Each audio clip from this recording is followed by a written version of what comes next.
Assalamualaikum warahmatullahi wabarakatuh. Selamat pagi teman pemilih Kabupaten Nganjuk. Bersama saya Wiwit, untuk beberapa menit ke depan kita akan berbincang-bincang bersama narasumber kita dari KPU Kabupaten Nganjuk, Divisi Perencanaan Data dan Informasi. Langsung saja kita sapa beliaunya. Assalamualaikum Bapak Mujin, bagaimana kabarnya pagi ini? Waalaikumsalam warahmatullahi wabarakatuh. Alhamdulillah baik, sehat. Alhamdulillah, baik ya Pak Yin ya. Iya. Baik Pak, ini di pagi ini kita ada tema untuk podcast kali ini yaitu lindungi hak pilihmu melalui aplikasi Lindungi Hakmu. Biar tahu teman pemilih tahu sih Bapak, apa sih aplikasi Lindungi Hakmu itu? Ya, aplikasi Lindungi Hakmu itu diluncurkan oleh KPU RI itu dalam rangka untuk membantu pelayanan dan kemudian dari pelayanan KPU terhadap masyarakat itu pemilu tahun 2024 itu bisa lancar dan sukses. Salah satu indikator pemilu tahun 2024 bisa lancar dan sukses itu salah satu indikatornya adalah semua masyarakat yang sudah memenuhi syarat menjadi pemilih itu terdaftar sebagai pemilih. Lah, aplikasi Lindungi Hakmu itu aplikasi yang bisa dikonsumsi oleh semua masyarakat melalui Android ataupun laptop. Tapi yang sangat mudah itu melalui Android.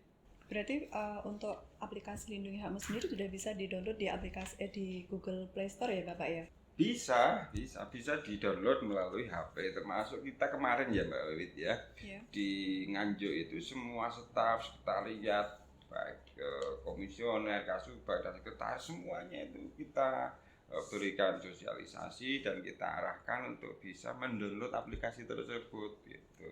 Ini aplikasinya sangat mudah kok. Seperti aplikasi-aplikasi biasa yang dimiliki oleh banyak orang kayak aplikasi M-Banking, aplikasi apa lagi itu, Briguna, aplikasi apa itu. Ya kayak gitu model aplikasinya. Cuman aplikasi Lindungi Hakmu itu khusus untuk memfasilitasi pemilih yang sudah memenuhi syarat ataupun pemilih yang ingin merubah data pemilihnya di daftar pemilih gitu. Apa saja sih Pak fitur-fitur yang tersedia dalam aplikasi Lindungi Hakmu itu sendiri? Fitur-fitur yang tersedia di aplikasi tersebut itu setidaknya ada 3. Yang pertama, aplikasi fiturnya itu adalah untuk rekap pemilih ya. Rekap pemilih itu keperuntukannya itu tidak hanya untuk kita di jajaran KPU, tapi teman-teman peserta pemilu dari partai politik ataupun dari Bawaslu yang bisa mengawasi kita. Yang kedua, fiturnya itu adalah daftar pemilih pemula, pendaftaran pemilih baru. Yang ketiga itu fiturnya itu adalah perubahan data pemilih. Ketika ada data yang ingin dilakukan perubahan oleh pemilih ataupun orang lain yang ingin merubah data tersebut, itu bisa. Ya, ada 3 fiturnya itu. Lalu adakah persyaratan atau dokumen yang harus disediakan oleh teman pemilih sih Pak, kalau dia atau teman pemilih mau menggunakan fitur-fitur yang ada di dalam aplikasi tersebut? Iya, mestinya ada ya Mbak Wiwit ya. Ini normal untuk bisa menggunakan aplikasi Lindungi Hakmu itu yang pertama untuk ngecek apakah dia sudah masuk di daftar pemilih atau belum. Itu NIK-nya ya, nomor induk kependudukan itu harus benar-benar akurat gitu ya. Nah, ketika itu nomor induk kependudukan tidak akurat ya jelas dia tidak bisa melakukan perubahan atau eksekusi atau ngecek datanya masuk atau belum. Yang kedua, apabila ingin melakukan perubahan data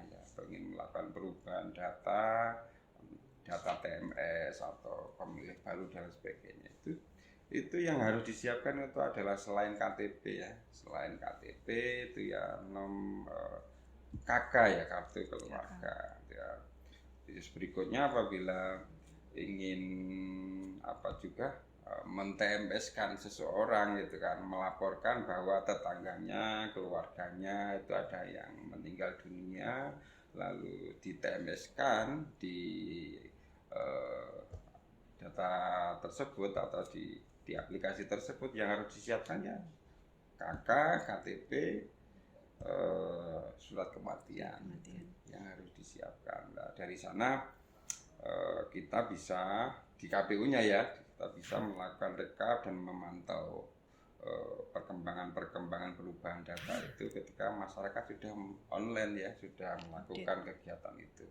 Baik Pak Mujin, bahwasanya telah kita ketahui bersama kemarin KPU Kabupaten Nganjuk kan telah melaksanakan rekapitulasi pemutahiran data pemilih berkelanjutan pada setiap bulannya. Dengan adanya aplikasi Lindungi HMU ini, apakah dapat membantu dalam proses DPP tersebut, Bapak? Ya, tentunya karena ini ya baru ya aplikasi tersebut baru diluncurkan ya. Kalau dikatakan membantu dan tidak ya sangat membantu. Membantunya di sini dari sisi sini.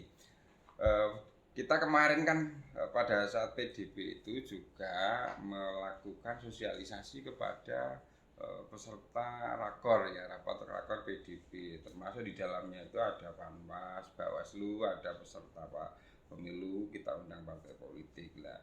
Pada saat kita sosialisasikan itu gitu kan, itu mereka mangguk-mangguk gitu kan, mangguk-mangguk, oh enak ya ternyata.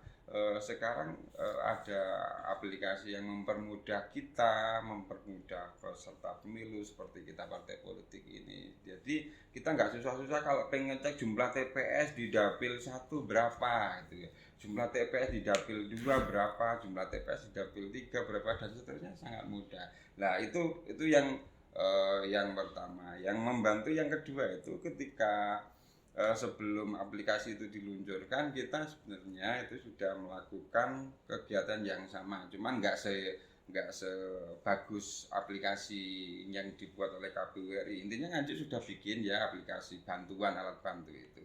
Cuman dengan adanya aplikasi-aplikasi yang seperti itu, kalau sosialisasinya tidak disampaikan secara masif, maka masyarakat ya antusiasmenya untuk menggunakan aplikasi tersebut ya jelas sangat kurang. Terbukti itu kita belum bisa merasakan manfaat adanya aplikasi ini untuk PDB di bulan-bulan sebelumnya. Ya harapannya ke depan ya dengan adanya aplikasi ini ya kita bisa menerima manfaat yang banyak. Artinya masyarakat berbondong-bondong melakukan perubahan data, melaporkan pemilih TMS atau memasukkan pemilih baru itu tanpa harus datang ke KPU.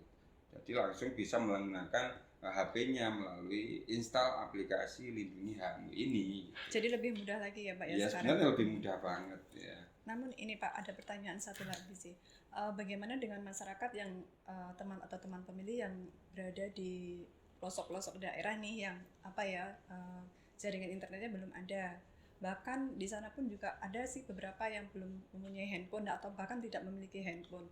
Lalu bagaimana Pak KPU dalam menyikapi hal ini? Bagaimana dengan masyarakat yang tidak memiliki handphone, terus mensosialisasikan Lindungi HMU ini bagaimana Pak? Ya.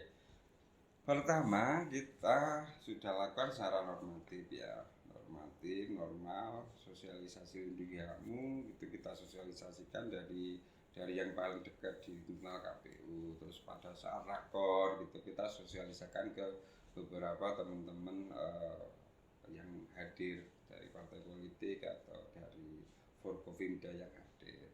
Dari sana kita minta pada teman-teman yang hadir pada saat rakor itu untuk membantu mensosialisasikan. Itu yang pertama. Yang kedua, kita maksimalkan beberapa perangkat yang kita punya. Nganjuk itu kan selain punya media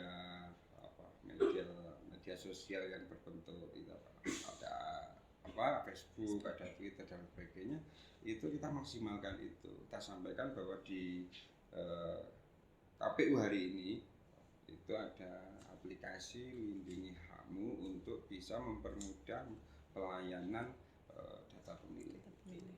Nah, yang ketiga, kalau toh ya ini sudah antisipasi ya, kalau toh di pelosok di daerah-daerah terpencil itu tidak bisa menggunakan aplikasi ini untuk bisa mengcover orang-orang tersebut bisa melalui offline ya.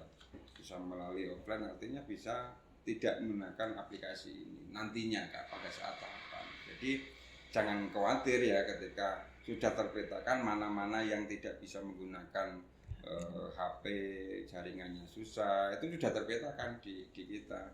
Ya itu nantinya sosialisasinya harus dilakukan secara masif ya, baik sosialisasi pada saat pendataan pemilih melalui coklatnya ataupun sosialisasi penggunaan hak pilihnya itu harus benar-benar dilakukan secara bagus. Nah, itu kira-kira gambarannya.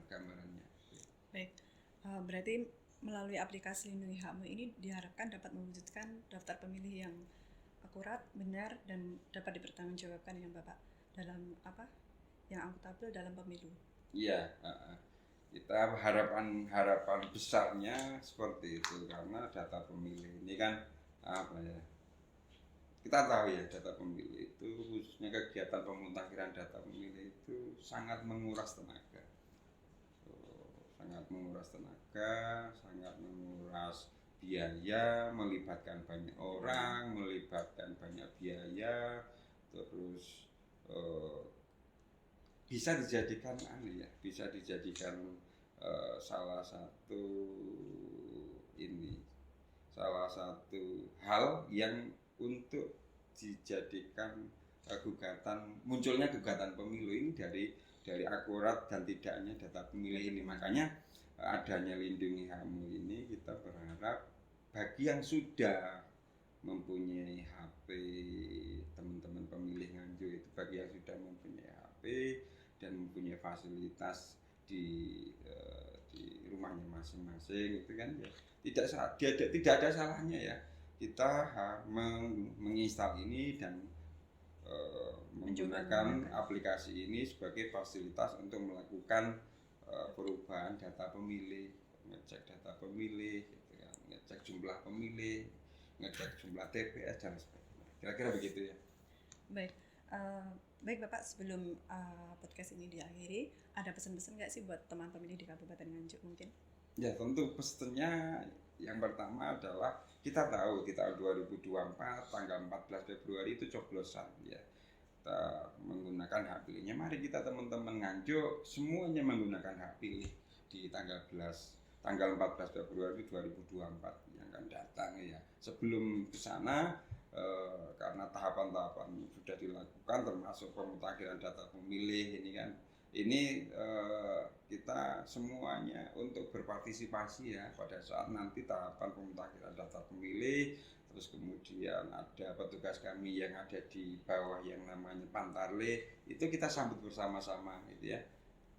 Insya Allah dengan pemilih yang akurat, data pemilih yang akurat, terjadi pemilu yang sukses dan hasil dari pemilu yang sukses itu menjadikan kepemimpinan negara Indonesia ini menjadi kepemimpinan negara yang bermartabat, kira-kira begitu. Baik, terima kasih Bapak Mucin atas waktunya, sukses dan sehat selalu. Baik teman pemilih, itu tadi podcast dari KPU Kabupaten Nganjuk. Jangan lupa tetap dukung podcast KPU Kabupaten Nganjuk dengan like, komen, dan subscribe lewat YouTube KPU Kabupaten Nganjuk. Wassalamualaikum warahmatullahi wabarakatuh. Sampai jumpa lagi.